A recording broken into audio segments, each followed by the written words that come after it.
इसका मतलब नहीं बताऊंगा इसलिए कि मैंने इसको नहीं पढ़ा। जा रहे हो मैंने आपके सामने बोला मैं पुलिस मैन होते नहीं बस ठीक है, आप उनसे एक्सप्लेन करवाना चाहिए। तो ध्यान नहीं कर सकते हैं वहाँ पे? नहीं, समय से करे तो टाइम ओपनिंग का टाइम नहीं, है। हम ओपनिंग के टाइम से अगर आए तो नहीं, ओपनिंग टाइम से ही अगर जाए तो हमें प्रदान करने दिए जाए। पूजा नहीं कर सकते, पूजा नहीं कर सकते। पूजा नहीं और पूजा वैसे कर सकते हैं तो आपको 15 दिन का मतलब कुछ दिन पहले आपको परमिशन लेना पड़ता है, तो DGSI देते हैं। तो उनको मतलब वो अनुमति लेकर के आएंगे तब यहाँ पूजा कर सकते, ध्यान कर सकते, पूजा करने के लिए, हाँ, दर्शन करने नहीं।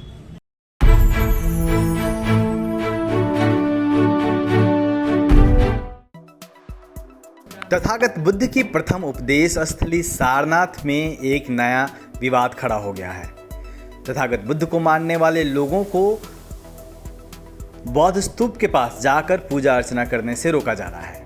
घटना कल की है जब धम्मा लर्निंग सेंटर के चेयरमैन और वरिष्ठ भंते भिक्खु चंदिमा सारनाथ स्थित बौद्ध स्तूपा पर पूजा अर्चना के लिए जा रहे थे, जहां पुलिस ने उनको अंदर जाने से रोक दिया। इस तमाम घटना का वीडियो लाइव किया उन्होंने फेसबुक के जरिए। पहले आप वो वीडियो देखिए, फिर हम भंते चंदिमा जी से बात करेंगे और जानेंगे कि स्थिति क्या है। ये कहा जा रहा है कि आप पूजा करने के पहले आप परमिशन लेकर के आइए। मैं आर्कियोलॉजी से और आप सब लोगों से मैं इतना ही जानना चाहता हूँ कि आप अपने किसी धर्म स्थल पे जाते हैं तो क्या आप परमिशन लेकर के जाते हैं? क्या आप वहाँ के SHO को बताते हैं, वहाँ के DM को बताते हैं, वहाँ के SDM को बताते हैं, वहाँ के SSP को बताते हैं? अगर ऐसा कोई आप सभी लोग करते हैं तो मैं लिखित तौर पर यहाँ का जो पुरातत्व विभाग है, यहाँ का जो प्रशासन है, मैं पूजा की अनुमति मांगता हूँ।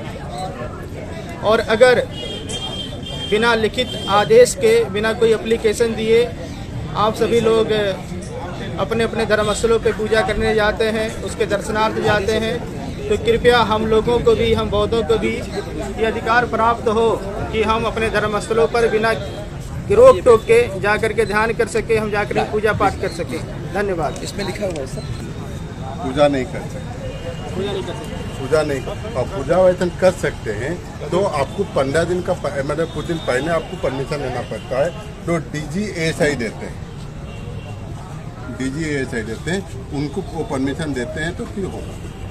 मतलब हम भगवान बुद्ध का जो प्रथम उपदेश स्थली है, जो हम लोग बौद्ध महातीर्थ मानते हैं, अपने आस्था के केंद्र मानते हैं, हम उसका दर्शन नहीं कर सकते हैं? आप दर्शन करने के लिए तो नहीं, तो हम वहाँ पे बैठ कर ध्यान नहीं कर सकते हैं, हम वहाँ बैठ के पूजा नहीं कर सकते हैं? आप ये कहना चाहते हैं? क्यों नहीं करेंगे भाई? आप ऑनलाइन बात करिए। नहीं, रिकॉर्डिंग तो करेंगे ना। आप ये बताइए, जो हमारा धर्म स्थल है, जो हमारा महातीर्थ है, हमारे श्रद्धा के केंद्र है, अगर हम वहाँ मतलब जा नहीं सकते हैं, वहाँ बैठ कर ध्यान नहीं कर सकते हैं? नहीं, जाने के लिए कौन मना किया? तो ध्यान नहीं कर सकते हैं वहाँ पे? नहीं, समय से करे तो टाइम ओपनिंग का टाइम है। नहीं, हम ओपनिंग के टाइम से अगर आए तो नहीं, ओपनिंग टाइम से ही अगर जाए तो हमें प्रदान करने दिया जाएगा, नहीं करने दिया जाएगा? ध्यान तो वही परमिशन लेना पड़ेगा, ध्यान करने और पूजा करने के लिए परमिशन लेना पड़ेगा। ये है हम प्रॉब्लम। नहीं तो वो मेरा नेबुल में होता तो मैं दे देता, वो DGSI नेबुल में होगा। अच्छा, मतलब हम बौद्धों को जो है अब ये बातें मत करिएगा प्लीज। अगर रूलिंग है तो उस रूलिंग को बता दे। नहीं, हम यही कह रहे हैं, पूछ रहे हैं, इनसे बात कर रहे हैं कि हम जो संसार के बौद्ध लोग हैं उनको मतलब अपने धर्म स्थलों पर हम ध्यान और पूजा करने से वो बात देखिए, पॉलिसी मैटर है, आप सरकार को खोल दिए, सरकार तो बता सकती है। तो हम मतलब हमें अधिकार नहीं है, मतलब ये धर्मनिरपेक्ष देश है। बात नहीं कर रहे हैं, अधिकार का बात नहीं बता। नहीं, आप तो यही कह रहे परमिट नहीं तो अधिकार नहीं है ना। सर मेरी बात समझिए, जो रूलिंग है हम रूलिंग बता दिया गया। अब ये बात समझ लीजिए सर आप, ठीक है? अब जो भी रूलिंग्स है जो बताया सर आपने, कहने का मतलब 15 दिन पहले 15-20 दिन पहले आप दीजिए, DG मैडम पर मतलब जो लोग यहाँ पूजा करने आएंगे, दर्शन करने आएंगे, तो 15 दिन पहले सूचना दे करके आएंगे यहाँ पे। आपका कहने मतलब है ना, पूरा रिकॉर्ड करो यार, रिकॉर्ड करते हैं। हाँ, पूरा विदेश से भी लोग आते हैं, तो उनको मतलब वो अनुमति लेकर के आएंगे तब यहाँ पूजा कर सकते, ध्यान कर सकते, पूजा करने के लिए। हाँ, दर्शन करने नहीं। दर्शन आप जो ओपनिंग और क्लोजिंग टाइम है उसमें कर, मतलब पूजा नहीं कर सकते। धर्म स्थल ही है सर ना। नहीं, पूजा नहीं कर सकते। आपका नाम क्या? नाम क्या? सर मैं बाहर हूँ, मैं कहीं आप जाके देखिए। नहीं, आप नाम बता दीजिए। वहाँ का हम बोर्ड देखने जाएंगे, आप यहाँ किलोमीटर दूर बैठे हैं तो बोर्ड देखने जाएंगे, किलोमीटर चल के आप नाम बता दीजिए। अविनाश मोहंती, चुप्पी टर्निंग आर्कियोलॉजी। अविनाश मोहंती से बात कीजिए। अविनाश मोहंती नाम है। मंत्री जी क्या करना चाहिए हम लोग को? पूजा पाठ करने का अधिकार है नहीं हम लोगों को। ठीक है, अब कानूनी तरीका क्या है? अब फिर वो लीगल तरीके से अब फिर कोई आप प्रक्रिया फॉलो कर होगी। दीजिए जरा, कोई आदेश हमको दे दीजिए। एक कॉपी भिजवाइए, कॉपी आए हुए कॉपी, इसका फोटो स्टेट करा के दे रहे हैं। नहीं, पूरा ले लो, पूरा ले लीजिए आप। ये कॉपी तो है, जरा तरीके से बता दीजिए। ये देखिए हाईलाइट किया गया है उसमें आप ये देखिए। मोदी जी ये जो हाईलाइट किए हैं जिसमें लिखे इस अधिनियम के अधीन केंद्रीय सरकार द्वारा अनुरक्षित कोई स्मारक जो पूजा का स्थान या पवित्र स्थान है अपने स्वरूप से असंगत किसी प्रयोजन के लिए उपयोग में नहीं लाया जाएगा। इसमें तो लिखे पूजा का स्थान पवित्र स्थान है, उसी का मतलब ही होगा। स्वरूप तो पूजा हुआ सर ना, उससे अलग कहाँ हो ये रहा तो है? लिखा ही है। कहाँ लिखा हुआ है? ये तो लिखा है। इसमें लिखे हैं कि जो पूजा का स्थान या पवित्र स्थान है, या कुछ भजन अरविंद जी इसमें तो लिखा है ना जो पूजा का स्थान या पवित्र स्थान है। ये तो पूजा का स्थान पवित्र स्थान तो है ही हमारा। तो इसमें कह रहे हैं अपने स्वरूप के असंगत किसी प्रयोजन के लिए उपयोग में नहीं लाया जाएगा। नहीं लाया जाएगा। तो इसका स्वरूप क्या है? इसके उसमें स्वरूप के पूजा नहीं हो असंगत। सकता है। एक मिनट, आप स्वरूप के असंगत, असंगत क्या क्या मतलब है? जैसे फूल माला ले जाना, मूर्ति ले जाना, इस विषय पे आप बैठ की पूजा नहीं संगत करते। होता है कि असंगत होता है? एक संगत एक असंगत है। संगत मतलब पूजा स्थल के अनुरूप हम, एक मिनट अरविंद जी, संगत का मतलब यह है पूजा स्थल के अनुरूप हम ले जा सकते हैं। असंगत यानी पूजा स्थल के अनुरूप नहीं ले जा सकते हैं। नहीं, परमिशन नहीं हो सकती है आपको। नहीं तो इसमें असंगत मतलब क्या है?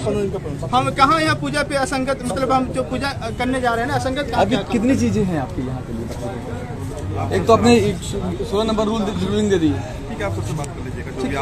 ठीक है सर, हम इस पे बात कर लें। सच्चो साहब जरा असंगत का मुझे मतलब समझा देना। ये मैंने आपसे ये भी बोला, मैं इसका मतलब नहीं बताऊंगा, इसलिए कि मैंने इसको नहीं पढ़ा। भाग के जा रहे हो, मैंने आपके सामने बोला वो एक्सप्लेन नहीं करते चले जा। मैं पुलिस मैन होते नहीं, बस ठीक है, आप उनसे एक्सप्लेन करवाना चाहिए ना। मैंने बोल तो दिया आपको। देखिए मैंने देखो मेरे इस तरह से आप देखिए, मैंने बोल दिया, मैंने आपके सामने बुला दिया। मेरा पुलिस वाले कितना ही काम होता है नहीं, मेरे हिसाब से आप सोचिए किसी प्रकार की कोई प्रॉब्लम होती है आप हम हमको लोग बताइए। चलते हैं, सच्चो साहब को लेटर देते हैं। हाँ, और कल से हम और धरने सर में मैं बैठेंगे। नहीं, और मैं आपकी तरफ से मैं बोलूंगा। नहीं, कल से हम धरने में बैठेंगे। नहीं, हमारा धरने कल के लिए से जाना सर शुरू अभी होगा। सर मेरी बात समझ लीजिए, आप हमको दे दीजिए परमिशन, हम दिलवा देते हैं। सर मेरी बात ना, हर बार पैसे करना पड़ेगा सर देखिए ये मेरी रूलिंग नहीं है ना सर। देखिए उसमें ऑलरेडी लिखा मैं ऑन ग्राउंड मैं पॉलिसीज को एग्जीक्यूट कराने के लिए बैठा इस पे वार्ता कर रहे हैं अधिकारियों। हूँ। आप समझिए बहुत वार्ता हुई। ऑन ग्राउंड में पॉलिसीज को एग्जीक्यूट करने के लिए बैठा हूँ। ऊंचे लेवल पे इसी वार्ता से हो ज्यादा जाएगी, मेरा सही कोई रहेगा। काम नहीं है, मैं मानिए कोई ठीक पॉलिसी है, लेकर बार-बार नहीं हूँ।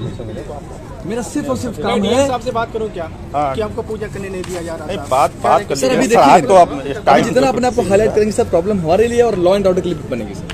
इसको लेके बात मैं आप मेरी बात समझा रहा हूँ। ये कार्य हम आगे जो भी हमारे लोग हैं उनके लिए भी आप मार्ग प्रशस्त करिए। आप समझिए मेरी बात, आप उनके लिए भी मार्ग, एक सही मार्ग प्रशस्त करना। नहीं आप देखिए कहकर जा रहे हैं पूजा नहीं कर सकते। इनलाइटमेंट के प्रोसेस में सुनिए सर, तो यहाँ पे आप हम लोगों से कहीं ज्यादा है, आप बहुत सारा हम लोगों को ज्ञान देते हैं। मेरी बात समझिए, एक जो इनलाइटमेंट के जो प्रोसेस की आप बात कर रहे हैं, उस प्रोसेस के तहत बाकी लोगों के लिए भी मार्ग आप प्रशस्त कराइए। नहीं आप अभी जो चीजें हुई हैं ये रैंडमली हो गई, ये आप योजनाबद्ध तरीके से आप भाई एप्लीकेशन सारी चीजों के साथ में आप आ सकते हो, और फिर पुलिस आपकी तरफ से रहेगी। नहीं मैं लिखा पढ़ी साथ ही जा रहा हूँ। बस प्लीज मेरा बस, और इससे कोई मतलब नहीं है, ठीक है? Please do the needful, please आप लीजिए, जो भी नीडफुल है हम आपकी तरफ से करेंगे, जो सही होगा मैं करूँगा, जो लॉफुल है। अभिनव जी ये तो ये देखिए जरा, इसमें देखिए ये वो चीज ये आप लोगों ने ले लिया, आप लोग ले लीजिए। अभिनव जी जरा पढ़ी जो हाईलाइट किए हैं। हाईलाइट किए बनते जी ने वो चीज नहीं लिखा, उसमें लिखा है उसके अनुरूप। हाँ इसकी कॉपी और वहाँ से मांग लिया। अनुरूप असंगत मतलब क्या मतलब कि हुआ? अगर वो धार्मिक स्थल कि अगर धर्मस्थल हम जाकर समझ आ वहाँ रही कुछ करें। है, अगर इन्होंने बोला है कि 15 दिन वाला जो परमिशन वाला है उसको आप लोग नेट से देख सकते हैं। बहुत सारी चीजें अगर नहीं कर सकते। नहीं अभी जो बताइए असंगत क्या ज्यादा तुरंत पूजा करता है। नहीं अरविंद जी वो बात ही नहीं है, बात ये असंगत का अर्थ नहीं समझा रहे हो। कि एक डिस्टेंस क्या होता है, कोई बात नहीं, सोशल डिस्टेंसिंग मेंटेन करिए। एक डिस्टेंस क्या होती है थोड़ा सा इनको बताइए। कोई बात नहीं, दूर अब बेटा आप शिष्य हैं, दूर करिए, आप शिष्य हैं। नहीं दूर बेटा, करिए, दूर करिए। आप हमारे लिए भी बच्चे हैं, ठीक है, वो दूर से नहीं आ रहा है, अब बात समझिए। करिए। तो वो चीजें आपके अंदर एरोगेंसी नहीं आनी चाहिए, आपके अंदर एरोगेंसी भी झलका दिखती है। ठीक है, आप उधर समझाइए।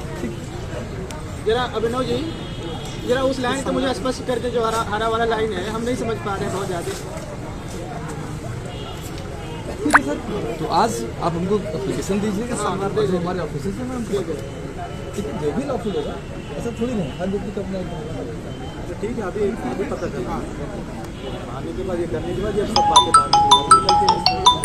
हाँ कर रहे हैं, बहुत सारे काम हैं हमारे पास। हाँ जी, थोड़ा सामान ठीक है सर। आप निश्चिंत होकर यहाँ लोग जा रहे हैं थोड़ी देर। ऐसे अब तो मुझे रहना पड़ेगा जब तक से। नहीं, आप मेरे बहुत सारे काम अब छूट रहे हैं सर। नहीं, हम क्योंकि हमने अनप्लान्ड वे में अपनी फोर्स को यहाँ डिप्लॉय कर दिया है। नहीं, हम बिल्कुल लोग पूरी तरीके से देश का law and order he maintain करा रहे हैं। हमारा जो पंचशील का सिद्धांत, तो लॉ। सर, जो घटना हुई थी और आपने धरना दिया था और जो मांगे की थी, तो हुआ क्या उसके बाद? जो पुलिस के साथ बहस हो रही थी उसके बाद? एक्चुअली अशोक जी, कल मैं गया था स्तूपा पे पूजा करने जी, और हमारे साथ बंटे जी थे, नागपुर के निकिता जी, और भी हमारे बंटे लोग थे, कुछ 5 ऐसे लगभग 8 लोग थे। हम लोग टिकट लिए, टिकट लेने के बाद स्तूपा पे गए दर्शन करें जी। तो वहाँ पे जो है एक हमारी माता जी की पुण्यतिथि थी, उनका हमने अपने जो प्रिंटर से उनसे फोटो प्रिंट कर लिया था फुट साइज में जी जी। और सोचा कि उनका पुण्यतिथि थोड़ा सामने रखकर के भगवान बुद्ध की स्तूपा के सामने उनके लिए थोड़ा सा हम लोग पूजा कर लेंगे जी। और बैठने के लिए चटाई ले जा रहे थे, अगरबत्ती था, मोमबत्ती था।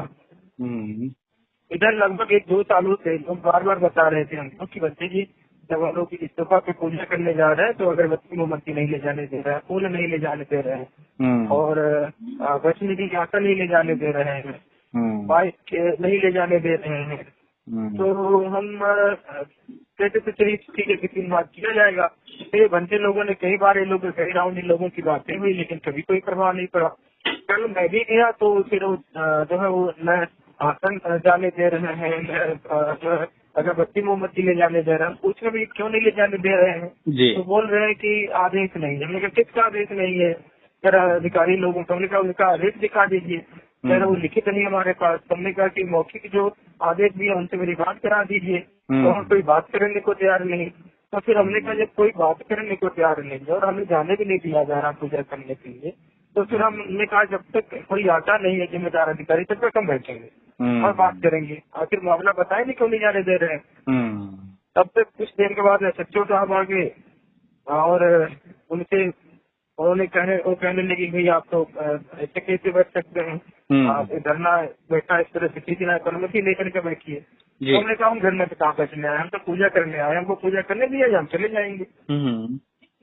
तो फिर उनसे भी काफी लंबा बहसबाजी होती रही और उसके बाद फिर उन्होंने प्रेशर बनाया, फिर उसको बुलाया सुपरिटेंडेंट जो आर्कियोलॉजी का, वो आए और वो आते ही कह रहे कि भाई जो है जी, वो कहने लगे कि मेरे टीचर साहब का आदेश है और जो है यहाँ पे तो कोई पूजा पाठ भी नहीं कर सकता, ध्यान साधना भी नहीं कर सकता है, और चाहे तो आप दर्शन कर सकते हैं, घूम टहल सकते हैं। तो हमने कहा कि पूरी दुनिया के जो लोग हैं, बुद्धिस्ट लोग हैं, वो तो यहाँ पूजा करने के लिए आते, ध्यान करने के लिए आते हैं, यहाँ घूमने तो आते नहीं है। और उनको घूमना ही था तो कोई पर्यटन स्थल पे जाएंगे ना, जहाँ कोई रमणीय स्थल है, जहाँ जंगल है, झरने हैं, पहाड़ है, तो वहाँ घूमने जाएंगे, यहाँ क्यों आएंगे?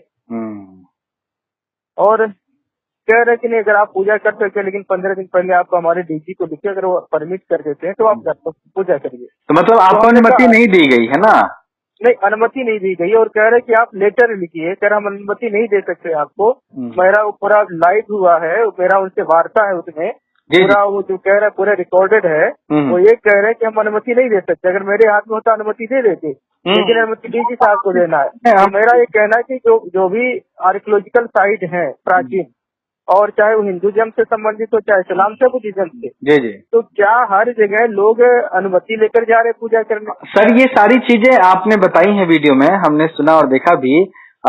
मैं आपसे ये जानना चाह रहा हूँ कि तो इसके बाद ये जो गंभीर स्थिति उत्पन्न हुई है कि एक तथागत बुद्ध के जो मानने वाले लोग हैं, बुद्धिस्ट लोग हैं, तो उनके सामने ये कितनी बड़ी चुनौती है और फिर ऐसा कब तक चलेगा? आप लोग चूंकि वहां पे हैं सारनाथ में और बौद्ध धर्म से जुड़े हुए हैं, तो आप लोग आगे क्या इस चीज को खत्म करने के लिए, और ये रोक है ये हटे और आसानी से जो तथागत को मानने वाले लोग हैं जाके पूजा कर सके, उनको याद कर सके, इसके लिए क्या कर रहे हैं आप लोग? क्या रणनीति है आप लोगों की? देखिए, रणनीति भी हम लोग बना रहे हैं और जो हमारे बड़े बड़े बंदे लोग हैं, हमारे उपासक लोग, जो बड़े बड़े उपासिकाएं हैं, उन लोगों से हम लोगों का विचार चल रहा, बात चल रही है और हम लोग ये प्लान कर रहे हैं कि कुछ जो है ज्ञापन वगैरह भी हम लोग सरकार को देंगे और उनसे मांग करेंगे भी हम बुद्धिस्ट लोग हैं और हमारे भारतीय संविधान में, जो देश का संविधान है, उसमें उपासना का अधिकार है सारे धर्मों के लोगों को।